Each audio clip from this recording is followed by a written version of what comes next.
Hello students, आज मैं आप लोगों को बीकॉम सेम 2 का जो बिजनेस अकाउंट है उसमें चैप्टर नंबर 5 जो है कंसोलिडेशंस एंड सब डिविजन्स ऑफ शेयर्स એટલે કે શેરનું એકત્રીકરણ અને વિભાજन, उसमें मैं आज आप लोगों को सम नंबर 15 कराने वाली हूँ। तो यहाँ पे इस सम में ऐसा बोला गया है कि right general entries of the following transactions એટલે કે અહીં નીચેના વ્યવહારોની આમ નોંધ કરવાની છે। उसमें फर्स्ट है यहाँ पे The shares capital of the company consists rupees 55,500 equity shares of rupees 100 each. The company decided to subdivisions the same into equity shares of rupees 10 each and 15% preference share rupees 10 each in the ratio of 3:2। ठीक है, એટલે કે અહીં એક કંપનીએ share મૂડી દરેક ₹100ના તેવા 55,500 શેરની બનેલી છે। કંપની આ શેરનું દરેકનું ₹10ના એવા ઇક્વિટી શેર્સ અને દરેક 10ના તેવા 15%ના પ્રેફરન્સ શેરમાં 3:2ના પ્રમાણમાં વિભાગીકરણ કરવાનું છે। ठीक है, यहाँ पे आप लोगों को क्या करना है तो सब डिविजन्स करना है। ठीक है, उसके बाद सेकंड नंबर में ऐसा बोला गया है कि 37,500 equity shares ₹100 each are sub divisions into 3,75,000 equity shares of ₹10 each. એટલે કે અહીં એ કંપનીના દરેક ₹100ના એવા 37,500 ઇક્વિટી શેર્સનું દરેક ₹10ના તેવા 3,75,000 ઇક્વિટી શેર્સમાં વિભાગીકરણ કરવામાં આવ્યું છે। થર્ડ यहाँ पे है a company decided to issue equity stock in the following manner in the exchange of 2,500 equity shares of 100 fully paid. એટલે કે અહીં ગુજરાતીમાં આપેલું છે કે એ કંપનીના દરેક ₹100ના તેવા પૂર્ણ ભરપાઈ 2500 ઇક્વિટી શેરનું નીચેની શરતોમાં ઇક્વિટી સ્ટોકમાં રૂપાંતર કરવાનું છે। ફર્સ્ટ यहाँ पे at the rate of the 110 for each shares એટલે કે દરેક શેર દીઠ 110 કિંમતે।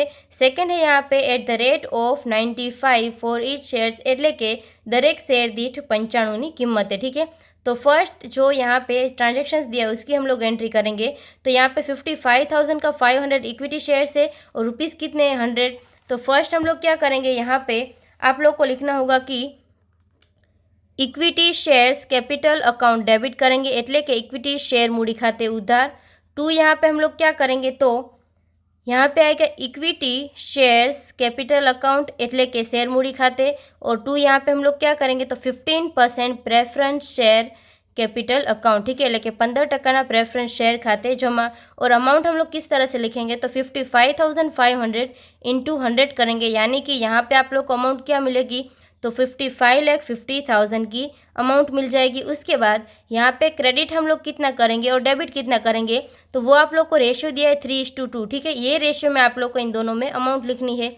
तो यानी कि 55,50,000 इंटू 3/5 करेंगे तो आप लोगों को यहाँ पे कितना मिल जाएगा 33,30,000, और बाकी का जितना भी रिमेनिंग बचा वो हो जाएगा 22,20,000। ठीक है, वो हम लोग किस में लिखेंगे तो 15% प्रेफरेंस शेयर कैपिटल अकाउंट में लिखेंगे એટલે કે તે થશે प्रेफरेंस शेयर मूडी खाते। ठीक है, सेकंड नंबर की अगर यहाँ पे हम लोग एंट्री करें तो इसमें ऐसा बोला गया है कि 37,500 equity shares of ₹100 each are sub divisions into 3,75,000 equity shares of 10 each. ठीक है, तो यहाँ पे फर्स्ट हम लोग एंट्री क्या करेंगे तो equity shares capital account debit कर देंगे એટલે કે શેર મૂડી ખાતે ઉધાર।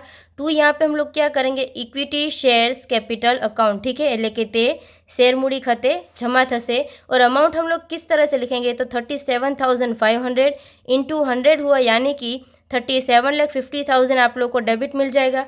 और क्रेडिट यहाँ पे हम लोग किस तरह से करेंगे तो 3,75,000 इंटू हम लोग 10 करेंगे। ठीक है, यहाँ पे आप लोग को ऑलरेडी बोला है कि 3,75,000 इक्विटी शेयर्स ऑफ ₹10 ईच। ठीक है, तो इंटू 10 करेंगे, यानी कि यहाँ पे आप लोग को 37,50,000 अमाउंट मिल जाएगी। उसके बाद आगे यहाँ पे थर्ड नंबर की एंट्री में 2 है, यानी कि एक ही हम लोग किस तरह से करेंगे तो यहाँ पे आप लोग को दिया गया है कि 2,500 इक्विटी शेयर्स है और इसके ₹100 फुल्ली पेड अप है, और यहाँ पे है at the rate of 110 for each shares. ठीक है, એટલે કે અહીં ગુજરાતીમાં આપેલું છે કે 2500 ઇક્વિટી શેર્સનું ₹100 ભરપાઈ થયેલા છે અને અહીંયા આગળ 110ના ભાવે शेयर्स છે। ठीक है, तो फर्स्ट एंट्री हम लोग किस तरह से करेंगे तो यहाँ पे हम लोग क्या लिखेंगे तो equity shares capital account debit એટલે કે इक्विटी शेयर मूडी खाते उधार।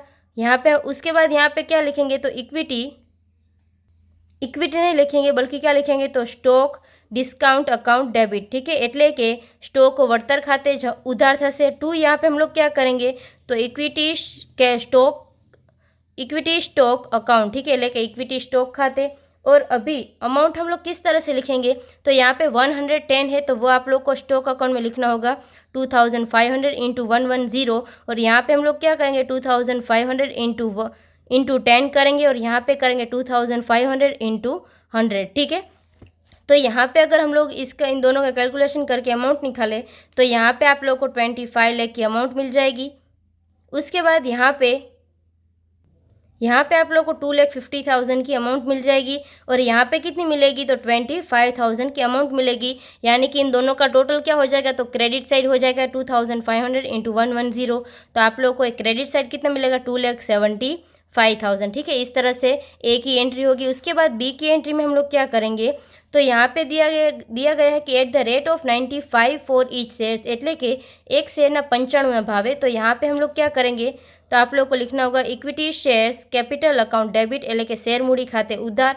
टू यहाँ पे हम लोग क्या करेंगे तो stock account debit equity stock account credit करेंगे। और टू यहाँ पे हम लोग करेंगे स्टॉक प्रीमियम अकाउंट, ठीक है, એટલે કે स्टॉक प्रीमियम खाते जमा थसे। और इस तरह से आप लोग को लिखने के बाद यहाँ पे अमाउंट किस तरह से पुट करनी है तो फर्स्ट यहाँ पे आप लोगों को क्या करना है तो 2500 इंटू 100 ही करना है, ठीक है। और इक्विटी स्टॉक में कितना जाएगा तो 2500 इंटू 95 जाएगा स्टॉक अकाउंट में। और स्टॉक प्रीमियम में कितना जाएगा 2500 इंटू यहाँ पे 5 करना होगा।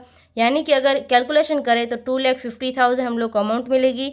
और क्रेडिट हम लोग कितना करेंगे 2500 इंटू 95, यानी कि आप लोग को अमाउंट क्या मिलेगी 2500 इंटू 95 तो मिल जाएगी 2,37,500। और यहाँ पे 2500 इंटू 5 करेंगे यानी कि 12,500 क्रेडिट हो जाएगा, ठीक है। अगर इन दोनों का हम लोग टोटल करें यहाँ पे तो आप लोगों को यहाँ पे 2,50,000 की अमाउंट मिल जाएगी ऑलरेडी, ठीक है। इस तरह से आप लोगों को कैलकुलेशन करना होगा।